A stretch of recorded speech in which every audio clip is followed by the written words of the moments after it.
राष्ट्र की हीरा मंडी इंस्टीट्यूट से स्वर्ण पदक विजेता पत्रकार फिज्जू फकबूर जान फिज्जू फकबूर की दुग्गी आधीर होकर लार टपकाती हुई फड़फड़ा रही है और दुग्गी के जैसे ही उसके दुग्गी के अधरों जैसे अधर फैलकर फूलकर और सिकुड़कर अलग अलग मुद्राओं में आपके सनातनी सोटे को लुभाने का प्रयास कर रहे हैं। वज़ीर-ए-आज़म इमरान खान साहब ने अक़वाम मुत्तहिदा की जनरल असम्बली से वर्चुअल खिताब में मसला कश्मीर, अफगानिस्तान की जो सूरत हाल है उस पर बात की, इस्लामोफोबिया, कोविड-19 और माहौलियात ख्यालात का इजहार किया।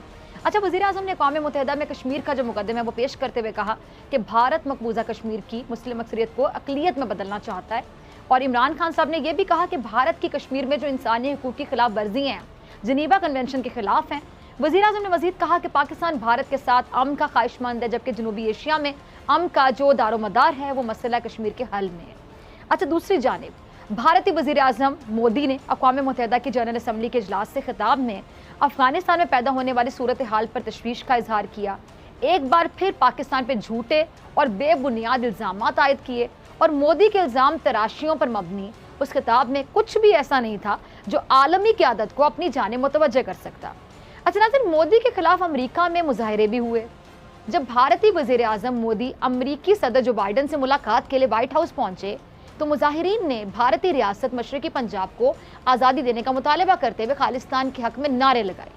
इससे पहले भारतीय वज़ीर-ए-आज़म नरेंद्र मोदी की वाशिंगटन आमद पर भी सिख कम्युनिटी ने उनके होटल के बाहर एहतजाजी मुजाहरा किया था। और इसके अलावा मोदी के खिलाफ भारत में भी आपको पता है कि एहतजाज हो रहा है, जहाँ पर किसानों के जो एहतजाज है उसके लिए 300 दिन मुकम्मल होने पर आज किसानों की जानिब से पूरे भारत में मुकम्मल हड़ताल भी जारी है और कांग्रेस समेत मुतादिद सियासी जमातों और ताजरों ने हड़ताल की हिमायत का ऐलान भी किया है। अच्छा, दूसरी जानिब इंतहा पसंद दौर में भारत में मुसलमानों पर ये जो जारी जुल्म और बर्बरियत है उसका एक और सबूत सामने आया, जिस पे प्रोग्राम के दौरान बात करूंगी आगे जाके। प्राइम मिनिस्टर इमरान खान का जो खिताब है वो अगर उसको हम आलमी सतह पे अगर देखें वो बड़ा एक जामे खिताब था जो कि पूरी दुनिया के मफादात, ख़ास तौर पे तमाम मुस्लिम ममालिक के जो मफादात हैं उनको कवर कर रहा था। और ख़ास तौर पे पाकिस्तान और हिंदुस्तान के मामले में अगर देखें तो मुसलमान और फिर कश्मीर के ऊपर उनका फोकस रहा। जो जवाबन कहा गया वो सारा वही था जो आप हमेशा उनसे सुनते हैं, जो झूठ का पलंदा, यानी भारत सबसे बड़ी जमहूरियत है और जमहूरियत जो है वो करते। और लेकिन अगर आप देखें तो क्या कश्मीर में जमहूरियत है वहाँ पे? लेकिन प्राइम मिनिस्टर ने दुनिया की तवज्जो मबजूल कराई, ख़ास तौर पे जो हमने सैयद अली शाह गिलानी की रेफरेंस से जो इनका एक डोजियर बाद में दिया हुआ था और उसमें इनके सारे क्राइम्स अगेंस्ट ह्यूमैनिटी और ये इंटरनेशनल लॉज की वायलेशन, ये सारी चीज़ें उसमें कवर्ड थी और प्राइम मिनिस्टर की तकरीर को उससे तक़वियत मिल रही थी। वो चीज़ सामने पब्लिक दुनिया के सामने पहले ला चुके हुए थे। भारत से कोई तनकीद करे, चले जी बनता है कि जी भारतीय जो है वो तो तनकीद करेंगे, क्योंकि ज़ाहिरी बात है ना पाकिस्तान की कामयाबियां भारत को पसंद आती हैं। पाकिस्तान की जानिब से अगर मसला कश्मीर पे बात की जाएगी भारत को कभी भी वो बात पसंद नहीं आएगी। अफगानिस्तान के बारे में खुल के बात की जाए, मौक़िफ़ दिया जाए, वो भी भारत को हज़म नहीं होगा। लेकिन प्राइम मिनिस्टर की तकरीर पर पाकिस्तान के अंदर से कुछ लोग थे, मेरे ख्याल से मुझे नाम लेने की ज़रूरत नहीं है, जो तनकीद कर रहे थे, सोशल मीडिया पर पता नहीं क्या क्या बातें कर रहे थे। उनके हवाले से मैं चाहूँगी कि आप अपने ख्यालात का इजहार करें। एक तकरीर है जो कि सारी दुनिया ने सराही, उसके ऊपर मैं समझता हूँ इस तरह की कोई तनकीद करना वो कुछ मुनासिब नहीं लगता।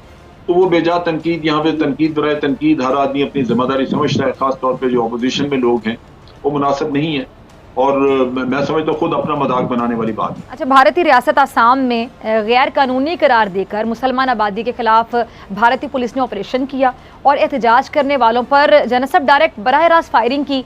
अब पुलिस एहलकारों की जानिब से एक मुसलमान शख्स को कत्ल करने के बाद उसकी जो लाश है, उसकी बेहुरमती की जो वीडियो है वो भी इंटरनेट पर वायरल हो गई थी। तो जनसब क्या जो आलमी बरादरी है उसे भारत में होने वाली ये जो खुलेआम इंसानी हकूक़ की खिलाफ वर्जियाँ हैं ये नजर नहीं आती हैं? जब मोदी वहाँ पे अमेरिका गए हैं और लोगों को मिले हैं तो उनको मुख्तलिफ जगहों पे क्रिटिसिज्म, तनकीद सुननी पड़ी।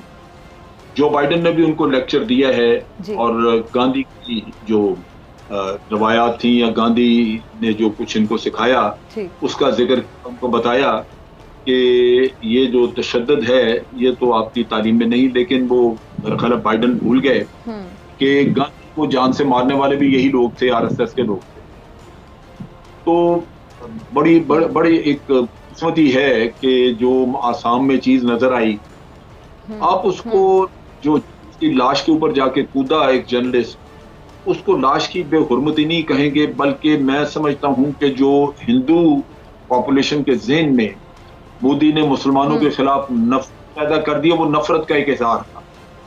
वो लगता था कि नफरत कूट कूट के अंदर भरी है जो बाहर आ रही है, और अगर ये नफरत का हाल है और इस तरह का माहौल है भारत में, तो मुसलमान तो वहां जिंदा रहना मुश्किल हो गया।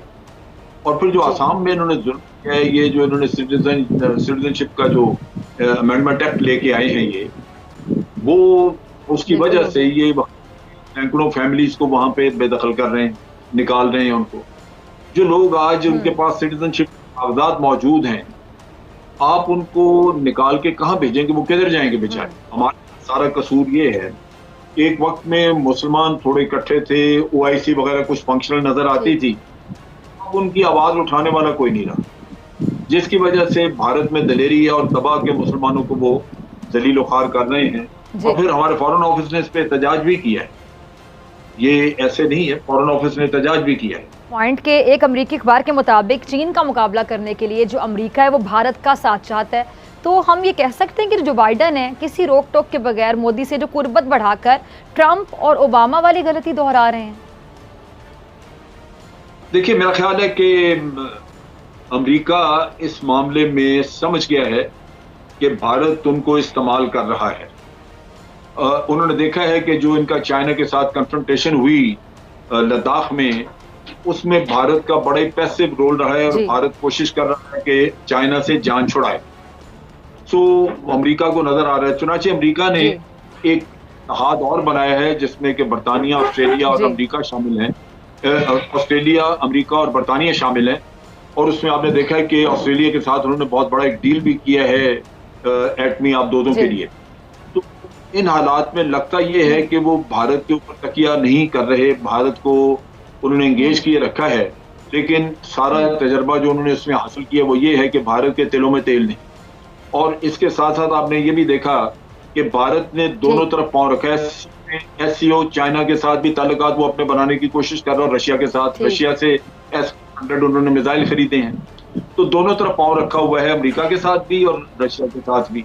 नतीजा ये है कि ये एक रिलायबल पार्टनर के तौर पे नहीं देखा जा रहा, और मेरा अपना ख्याल है कि अमेरिका आने वाले दिनों में भारत पे इन्हिसार अपना कम कर देगा। इस विषय में आप भी अपनी भावनाओं को सुंदर एवं सात्विक शब्दावली में लपेटकर कमेंट बॉक्स में अवश्य रखें। साथ ही आपका ये छोटा सा चैनल आर्थिक रूप से मजबूत नहीं है, इसलिए सक्षम सनातनी अपना आर्थिक सहयोग भी अवश्य करें। मस्कर वंश संबंधी इसी तरह की जाहिलता से परिपूर्ण किंतु मनोरंजक, रोचक और ज्ञानवर्धक जानकारी के लिए आप अपने दोनों चैनल पाक डिटॉक और टॉपी डिटॉक से जुड़े रहें। फुदिया बेगम द्वारा दर्शाए जा रहे टेलीग्राम चैनल के भी सदस्य अवश्य बने, ताकि किसी अनचाही परिस्थिति के आ जाने पर भी हमारा परिवार जुड़ा रहे। इस वीडियो के लिए इतना ही, मिलते हैं अगले वीडियो में, तब तक के लिए सबको राम राम।